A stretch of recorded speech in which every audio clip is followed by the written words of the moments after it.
ধানের শীষের কান্ডারি দেশ নেত্রী বেগম খালেদা জিয়া ও আমাদের অহংকার, আমাদের হৃদয়ের স্পন্দন, আগামী সংসদের প্রধানমন্ত্রী, বিএনপির ভারপ্রাপ্ত চেয়ারম্যান জনাব তারেক রহমান সাহেব এই ধানের শীষ প্রতীক যার হাতে তুলে দিয়েছেন তিনি হলেন প্রার্থী আবু সেলিম। আমাদের জাতীয়তাবাদী যুবদলের নেতা ছিলেন, ওনাকে গুম করা হয়েছিল।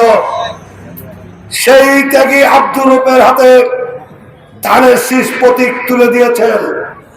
আপনারা সেই সকল নেতা কর্মী এখানে উপস্থিত হয়েছেন এই দলের আদর্শে অনুপ্রাণিত হয়ে, দলের নির্দেশে সেদিন রাজপথ প্রকম্পিত করে ব্রিটিশ সরকারের কাছ থেকে বিভিন্ন পর্যায়ে বিভিন্ন ভাবে নির্যাতিত হয়েছিলেন। আপনারা দল পাগল মানুষগুলো আজকের সাহেবের এই জনসভায় এসেছেন। আপনারা দল ছাড়া কিছু বোঝেন না। আপনারা নিশ্চয়ই ধানের শীষের বাইরে কোন ব্যক্তির রাজনীতি করেন না। আমাদের ধানের শীষ খালেদা জিয়ার ধানের শীষ, আমাদের ধানের শীষ এই দলের প্রতিষ্ঠাতা বীর মুক্তিযোদ্ধা শহীদ রাষ্ট্রপতির ধানের শীষ।